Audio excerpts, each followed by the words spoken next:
Buenas noches, hermanos, amigos.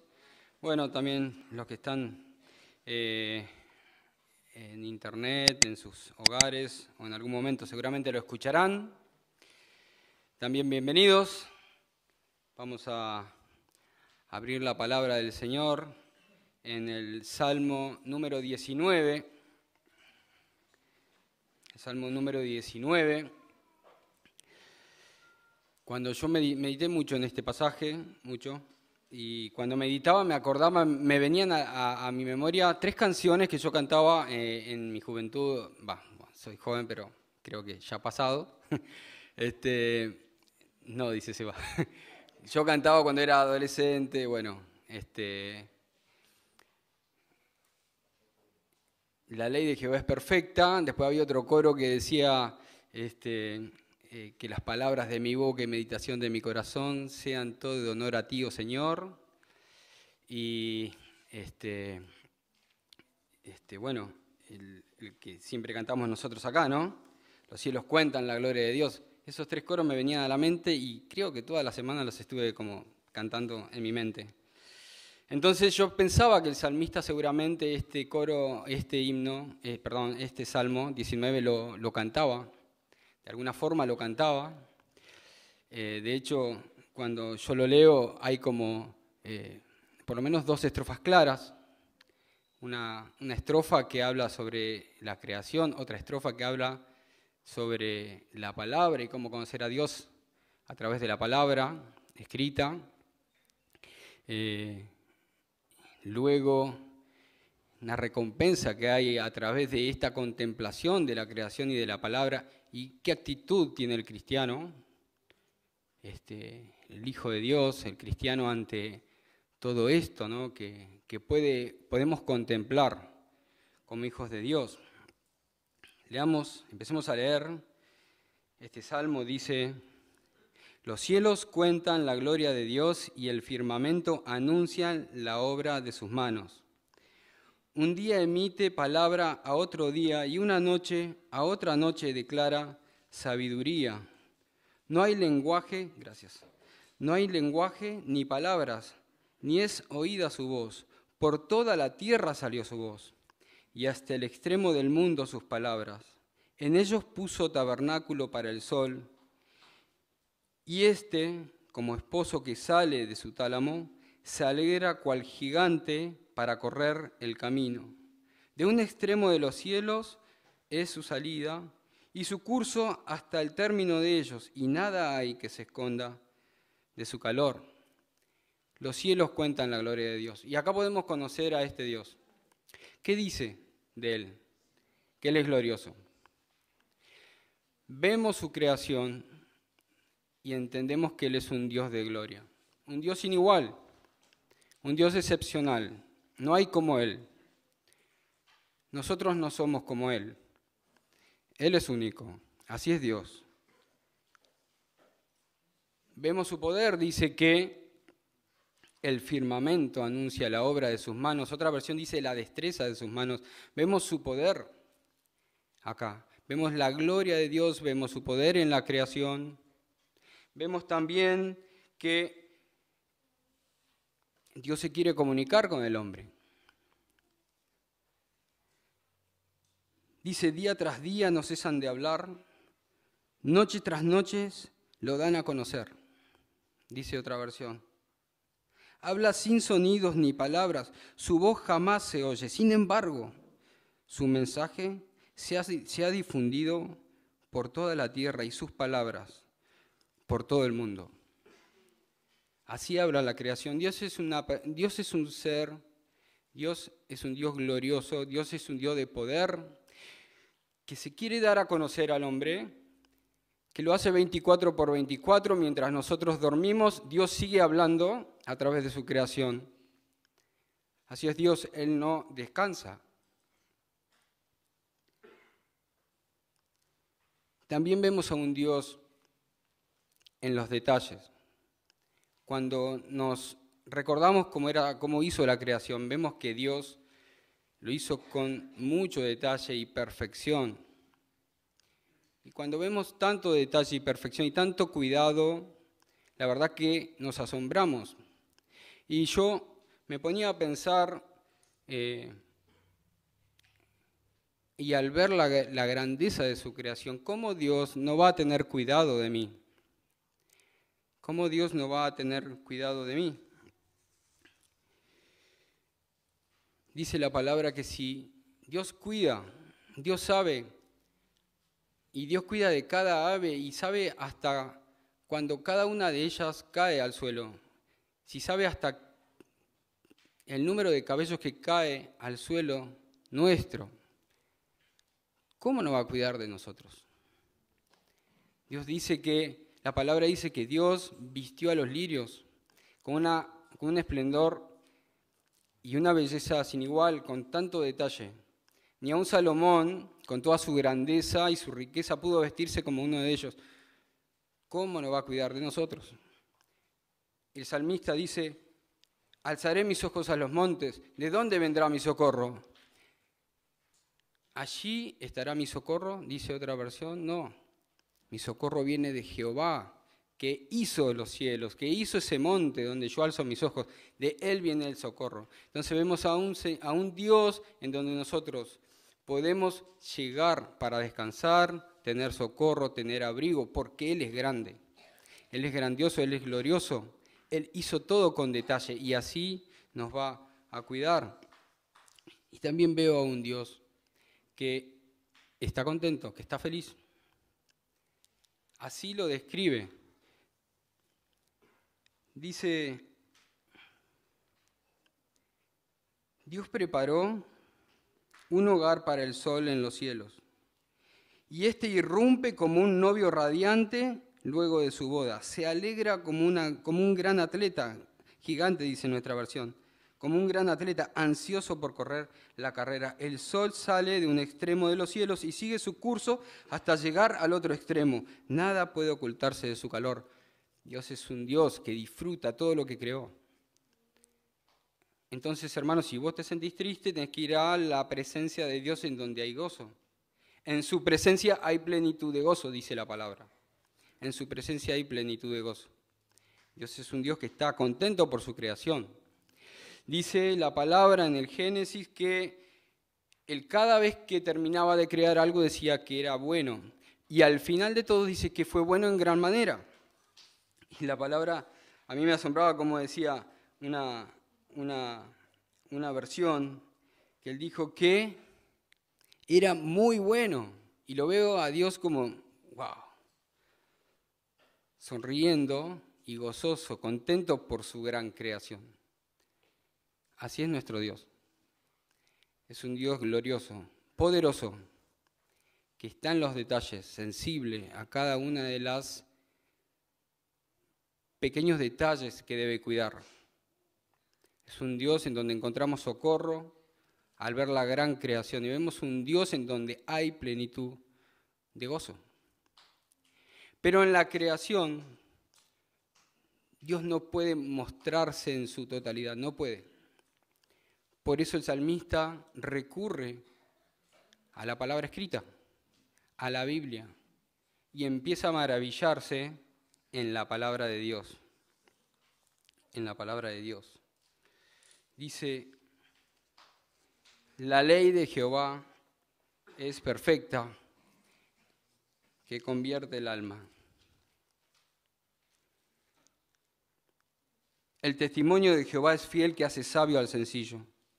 Los mandamientos de Jehová son rectos, que alegran el corazón. El precepto de Jehová es puro, que alumbra los ojos. El temor de Jehová es limpio, que permanece para siempre. Los juicios de Jehová son verdad, todos justos. Todos justos. El salmista recurre a la palabra de Dios para poder entender otra faceta de Dios. Ya lo había contemplado en la creación y se había maravillado. Pero ahora necesita la palabra de Dios para poder comprenderlo un poco más, no en su totalidad. Jamás podríamos comprender a este Dios tan grande, pero sí un poco más. Y se esfuerza. Dice, la ley de Jehová es perfecta. ¿Qué dice? Que convierte el alma. La ley, la Torá, Otras traducciones dicen que la enseñanza de Jehová es perfecta. Y justamente significa esto, porque no es la ley solamente, los 10 mandamientos, ni los 5 primeros libros de la Biblia, sino que está hablando de una enseñanza que vemos de Génesis hasta Apocalipsis. De esa enseñanza, de esa ley, está hablando el salmista. La enseñanza de Jehová es perfecta. Todo lo que está escrito es para nuestra enseñanza, es para nuestra vida, hermanos. Todo lo que está escrito y dice que es perfecta. ¿Qué quiere decir perfecta? Significa que es completa, que es suficiente, que no redunda y que no omite absolutamente nada. Tiene todos los aspectos necesarios para nuestra vida.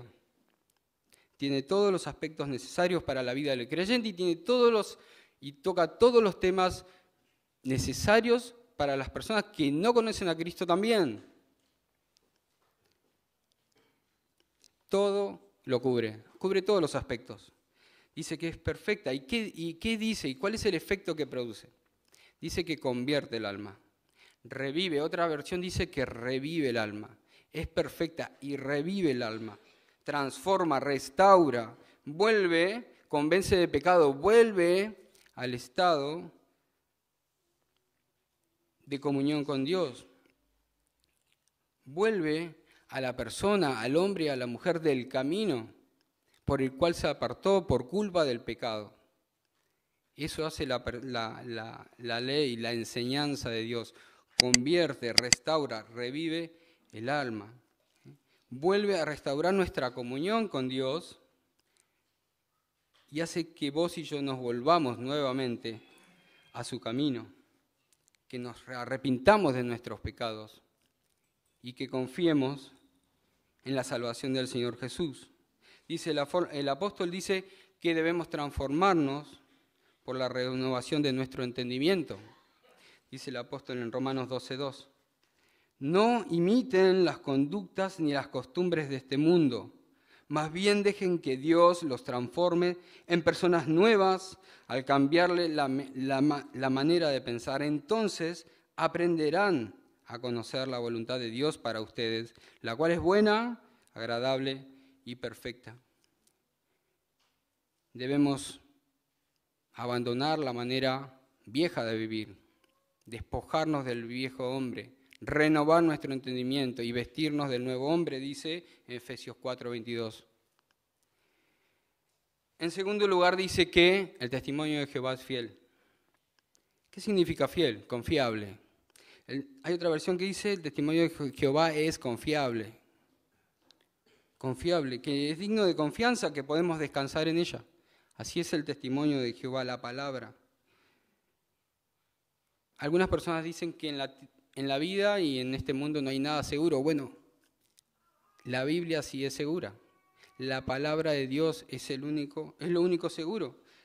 Dice 2 Pedro 1:19, tenemos también la palabra profética que más segura, la cual hacéis bien en estar atentos, como una antorcha que alumbra en lugar oscuro. Tenemos la palabra profética más segura. No son teorías que puedan ser refutadas o rebatidas con otra teoría. No es así. La palabra de Dios es, como decíamos, completa. Dios no cambia de forma de pensar.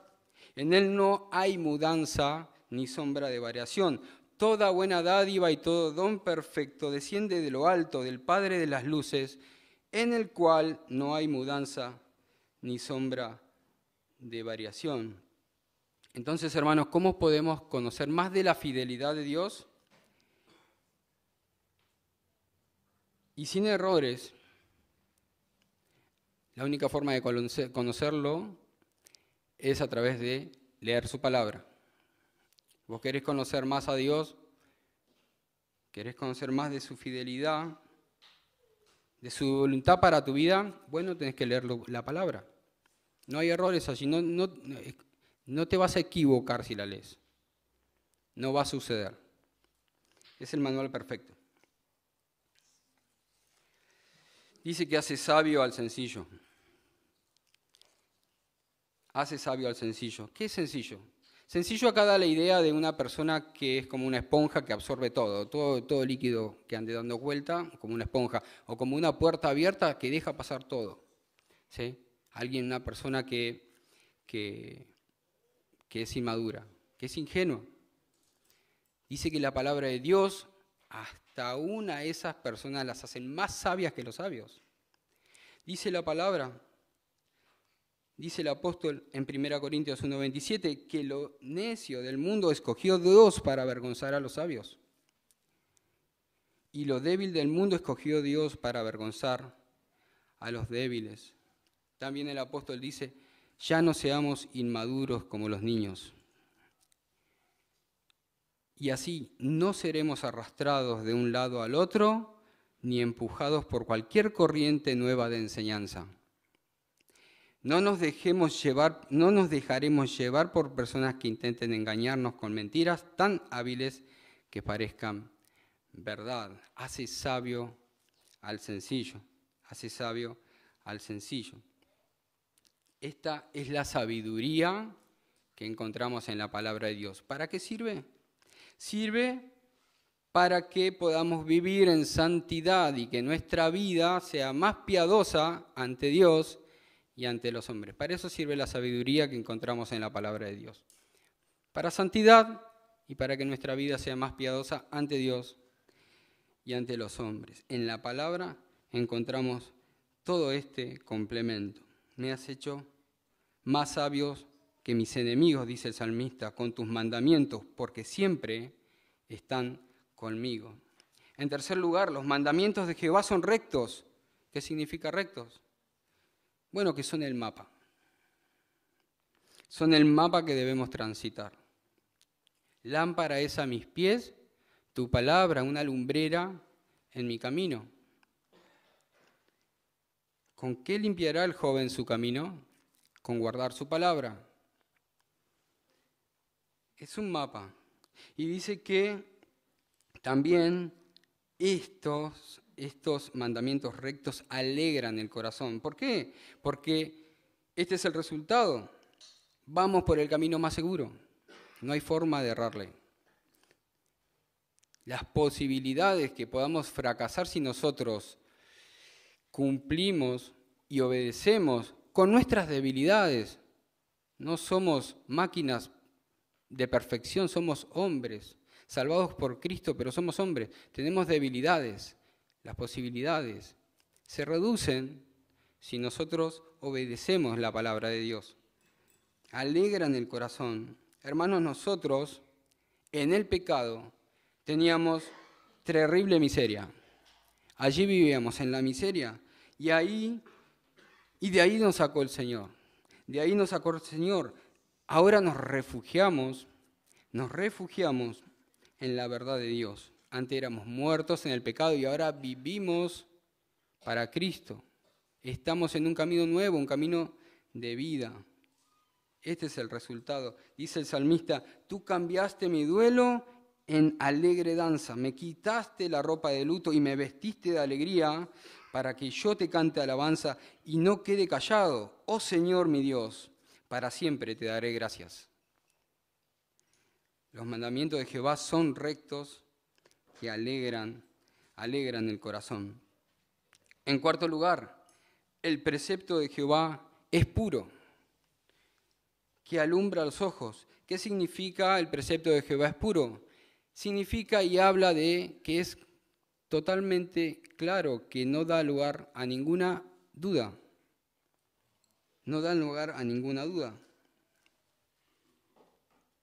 No hay nada oculto en la palabra. No hay nada que tengamos que aprender algún idioma muy antiguo para poder dilucidar qué es lo que nos está diciendo el Señor. Hermanos, cuando nosotros leemos, por ejemplo, Romanos 3:23, que dice, porque la paga del pecado es muerte, mas el regalo de Dios es vida eterna en Cristo Jesús. ¿Qué es lo difícil de entender ahí? Está hablando claramente. Romanos 3:23, por cuanto todos pecaron, por cuanto todos pecaron y están destituidos de la gloria de Dios. En el otro tampoco había ninguna duda, pero en este tampoco hay ninguna duda, por cuanto todos pecaron y están separados de la gloria de Dios. No hay dudas, que es lo difícil. Amigo, que vos no conoces al Señor, ¿cuál es la parte difícil de por cuanto todos pecaron y están separados de la gloria de Dios? Todos pecamos. ¿Vos? Sí, yo también. Eso significa. Y que no podemos acceder a Dios, porque hay una barrera, un pecado. Tu pecado ofende a Dios. No hay nada complicado. Qué difícil hay cuando leemos Juan 3:16, que hay un Dios de amor, porque de tal manera amó Dios al mundo, que ha dado a su Hijo unigénito, para que todo aquel que en él cree no se pierda, mas tenga vida eterna. Es claro el mensaje. Hay un Dios de amor que nos amó, a vos y a mí, y mandó a su Hijo al mundo para que muera en la cruz por tus pecados y vos hoy tengas la vida eterna y no te vayas al infierno. Es claro el mensaje. No hay cosas ocultas. Alumbra los ojos de tu entendimiento para que puedas acceder al conocimiento de esta palabra y puedas llegar a aceptar la salvación que viene a través de Jesucristo, el Señor, que murió en la cruz por tus pecados. No hay nada de complicado. Alumbra los ojos del creyente. Los ojos del creyente los alumbra para que podamos estar alertas y activos. Alertas y activos. En mi corazón he guardado tus dichos para no pecar contra ti. Por eso leemos la palabra de Dios. Para no pecar contra Dios. Dice, sed sobrios y velad, dice la palabra. Estén alertas, cuídense de su gran enemigo el diablo, porque anda al acecho como un león rugiente buscando a quien devorar. 1 Pedro 5:8. Hermanos y amigos, no hay nada oculto en la palabra de Dios. No hay nada difícil de entender. El mensaje es totalmente claro. Sigue diciendo en quinto lugar, el temor de Jehová es limpio y permanece para siempre. La reverencia, dice otra versión, bueno, justamente se refiere a esto, a reverencia por la grandeza de Dios, por su santidad. No es el temor de salir corriendo, es el temor que nos lleva a postrarnos y adorar, como hoy hablábamos y recordábamos en la cena del Señor. Nos llama a postrarnos y adorar por su gloria y por su santidad. Ay de mí que soy muerto, decía Isaías allí en su libro, porque yo siendo de labios inmundo y vivo en un pueblo inmundo de labios, mis ojos han visto al Rey Jehová de los ejércitos. Ay de mí que soy muerto. Y Josué también en su libro, él se postra porque de repente se da cuenta que el que estaba al frente de él era el Señor Jesús. Lo reconoce como Dios, con su gloria. Él era el príncipe de los ejércitos de Jehová y se postró y adoró. Hermanos, Dios no puede ser mejorado. Dios no puede ser mejorado y la palabra de Dios tampoco puede ser mejorada. Es perfecta, es total. Y aunque la escribieron hombres inspirados por Dios, inspirados por el Espíritu Santo. Por lo cual, hermanos y amigos, es seguro leer la palabra de Dios. No hay errores. Es inerrante. No hay errores. Y permanece para siempre. ¿Y por qué permanece para siempre? Y porque el creador de la palabra es el mismo Dios. Y Dios es eterno, Dios es omnisciente, Dios es soberano y Dios es inmutable. Los cielos y la tierra pasarán, pero mis palabras no pasarán, dice la palabra. Y en sexto lugar, los juicios de Jehová son verdad. ¿Y a qué se refiere con esto? La otra versión dice, los juicios de Jehová son verdad, todos justos. Y la otra versión dice, las leyes del Señor son verdaderas, cada una de ellas es imparcial. Las leyes del Señor. Acá está hablando del criterio de Dios. ¿Para qué sirve una ley? Sirve para tomar criterio y tomar una acción. Bien. Acá está hablando de que los criterios de Dios son verdad. ¿Qué es la verdad? Es todo lo que decimos nosotros y que está en perfecta asociación con los criterios de Dios. Es toda la forma de vivir que tenemos y que debe estar en perfecta asociación con los criterios de Dios. Esa es la verdad. Cuando nosotros hablamos la verdad de Dios, la verdad que hablamos debe ser de acuerdo a los criterios de Dios.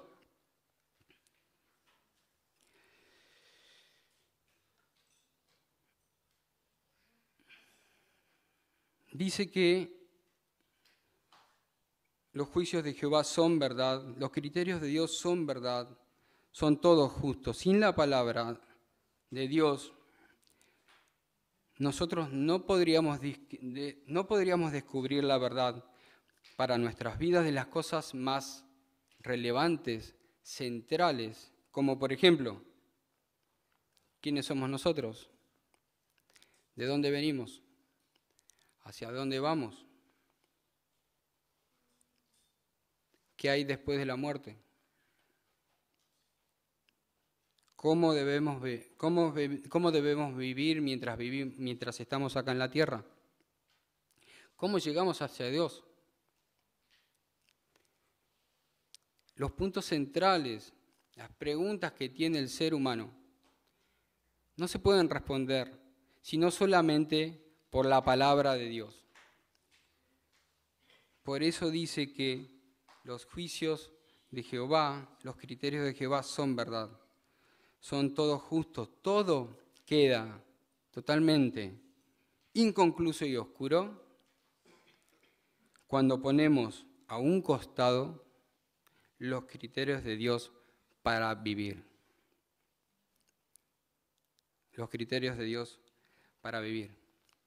Y luego de contemplar todas estas enseñanzas y todo lo que él descubría en la creación y en la palabra del salmista, dice, bueno, ¿cuál es la recompensa?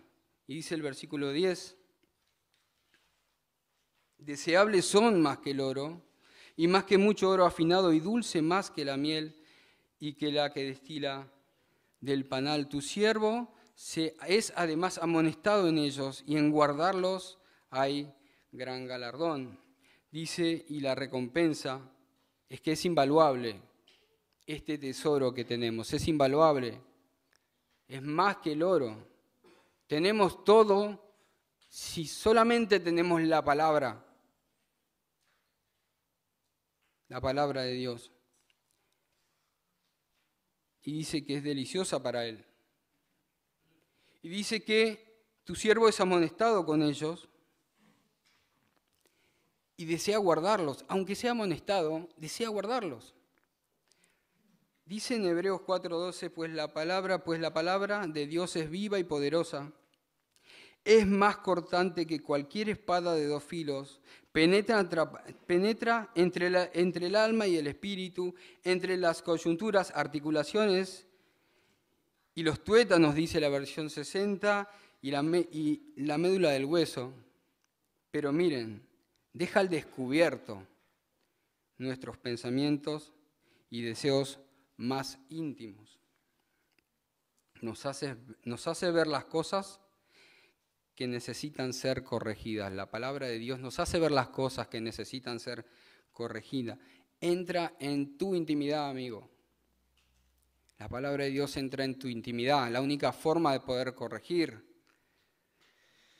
Y no debemos resistir. No es bueno resistir la palabra de Dios cuando empieza como a lastimar, como a descascarar lo que está mal. Es el trabajo del Señor, es el trabajo de su palabra. Aunque nos ponga incómodos lo que escuchamos, no debemos resistir la palabra de Dios. Dice que en guardarlas hay gran galardón. En obedecerlas, dice otra versión, hay una gran recompensa. En obedecerlas hay una gran recompensa. Hermanos, ¿qué tanto estamos sumergidos en la palabra de Dios para conocer a este Dios del cual habla el rey David acá en este salmo?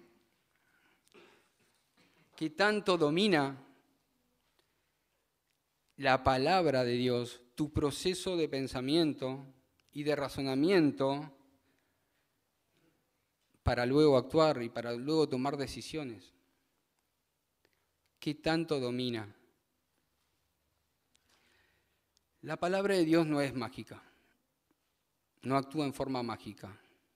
Es necesario leerla y el Espíritu hace su trabajo y nosotros hacemos el trabajo que es leerla. No es mágica. Si nosotros queremos actuar bajo el criterio de Dios, debemos conocer y debemos leerla.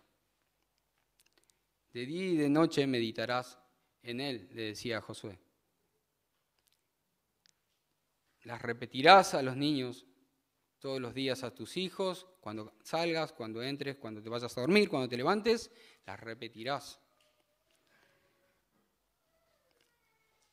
Dice el Salmo 1, bienaventurado el varón que no anduvo en consejo de malos, ni estuvo en camino de pecadores, ni en silla de escarnecedores se ha sentado, sino que en la ley de Jehová está su delicia, y en su ley medita de día y de noche. ¿Qué significa? De día y de noche, en todos los idiomas, y en los antiguos también, de día y de noche. ¿Y cómo podemos meditar de día y de noche?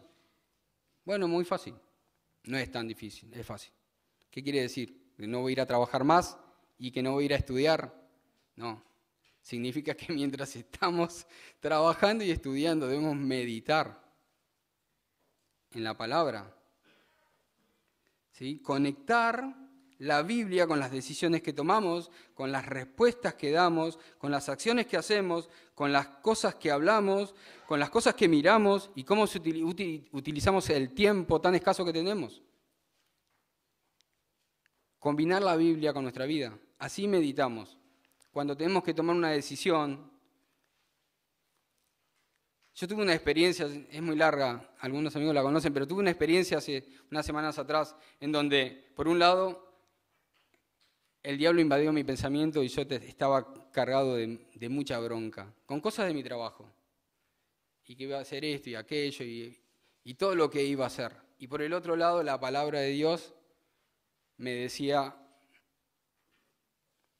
al que te hiere en una mejilla, dale la otra, al que te pida caminar una milla, dale dos, al que te pida la capa, dale también la túnica. Entonces, claro, de repente la palabra de Dios me hizo tomar una correcta decisión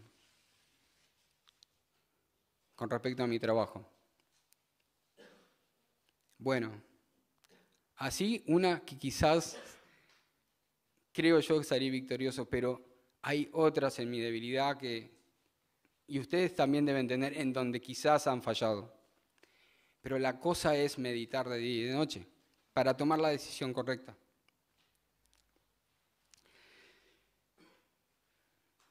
Y para terminar, ¿cómo debe ser nuestra actitud? Miren, como la del salmista, estar conscientes de que somos débiles y que necesitamos de su poder, de su misericordia y cubierto por su gracia continua. Ser conscientes de que somos débiles y que necesitamos de su poder. Dice, ¿cómo puedo conocer todos los pecados escondidos en mi corazón? Límpiame de estas faltas ocultas. Ayúdame a entender mis errores. Aún aquellos que nos parezcan a nosotros que quizás no son pecados. Bueno, líbrame de eso, Señor. Y también dice, no permitas que estos pecados me controlen. Líbrame de las faltas ocultas. Libra a tu siervo de pecar intencionalmente. En nuestra versión dice que Preserva a tu siervo de la soberbia, o sea, de los pecados que nosotros podemos cometer intencionalmente, por rebeldía. Líbrame de ellos, que no se enseñoreen de mí, que no me dominen. Engañoso es el corazón más que todas las cosas y perverso. ¿Quién lo conocerá? Yo, dice el Señor. Yo, que escudriño la mente, que pruebo el corazón, para dar a cada uno según su camino, según su fruto, según el fruto de sus obras. Él escudriña nuestro corazón y prueba nuestros pensamientos.